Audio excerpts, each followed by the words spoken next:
Davos, Switzerland, where 2,500 elite globalists are meeting to discuss international trade and the fear of a global recession. And Whoopi Goldberg has said that if Donald Trump becomes president, she is going to leave the United States. Can I help you pack? I'm Randall Terry. This is Voice of Resistance.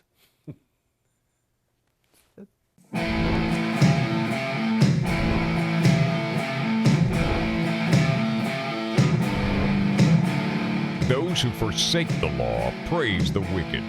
Those who uphold the law resist them. Welcome to the Voice of Resistance. Here's your host, Randall Terry. Do you remember the name Eric Cantor? He was the majority leader for the Republicans. People thought he was going to become Speaker of the House, and he was defeated in a primary by a Tea Party candidate with almost no money. Where's Eric Cantor today? He's working for some international, globalist, elitist company that doesn't put America's interests first. Aren't you glad he lost? Let me read to you a couple of comments that Eric Cantor made.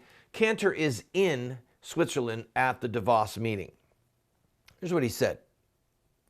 Unfortunately, I do think that if there were to be a Trump administration, the casualty would likely be trade, said Eric Cantor, a former Republican House Majority Leader and now Vice Chairman of Moelis and Company.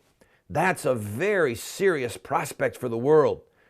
Cantor said he doesn't think that Trump will make it through the primaries.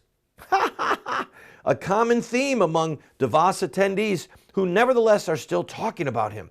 Trump's positions, like a temporary ban on Muslims entering the country and the building of a wall on the Mexican border, are earning him opprobrium at the mountain resort. By the way, approbation or opprobrium, that's contempt, all right? Hatred. Now, I want you to just stop for a minute. There are 2,500 people from around the country, around the globe rather, meeting to discuss international monetary issues, trade, okay? Do you really think that they have America's best interest in mind?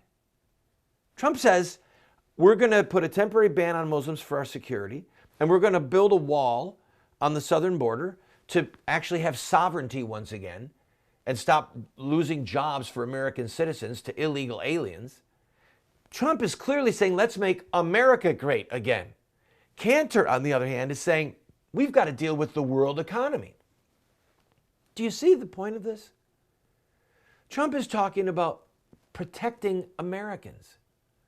Cantor is talking about protecting the investments of an international elite that are insanely wealthy. There's a big difference. And interestingly, Donald Trump is a billionaire. What does he have to gain financially by being the president? I would say not much. He could stand to lose. If his kids are really running the company, maybe they'll do a great job. Maybe they don't have his business sense. I don't know.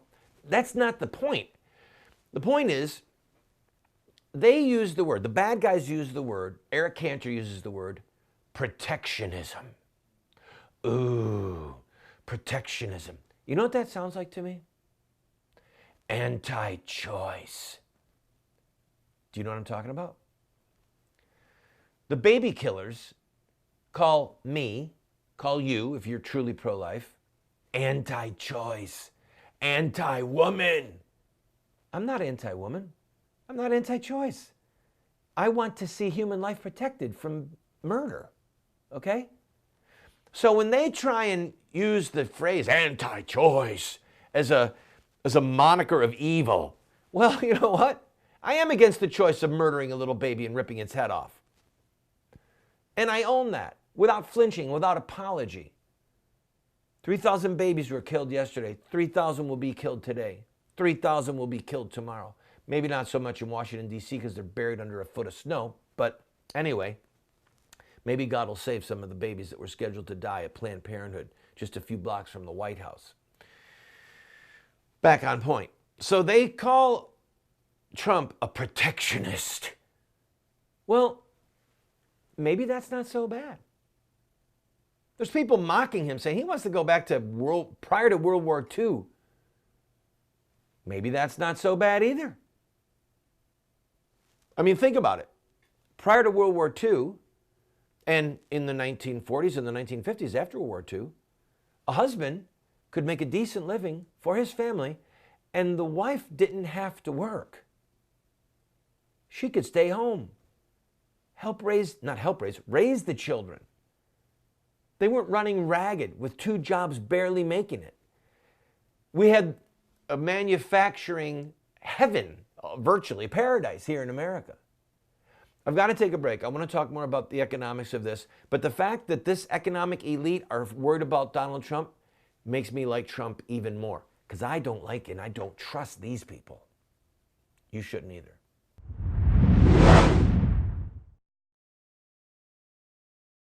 How would you like your name or the name of somebody that you love to be listed as a producer of our upcoming series, What Would Mohammed Do? If you are in a position to give a $1,000 gift, we have to buy some computer gear and some 4K monitors that cost about $12,000. 1 computer and 2 monitors, $12,000, because they're broadcast quality. This is not a Hewlett-Packard laptop, okay? If you can be one of those 12 people who give $1,000 or more, we will list you as a producer in the series, What Would Mohammed Do? Or if you want to do it in memory of a loved one, we will do that as well. Please, go to the GoFundMe site you see, watch the pilot, and if you say, I want to be a part of that, give a $1,000 gift, and we will put you or the person you choose as a producer of this TV series. I thank you in advance. God bless you.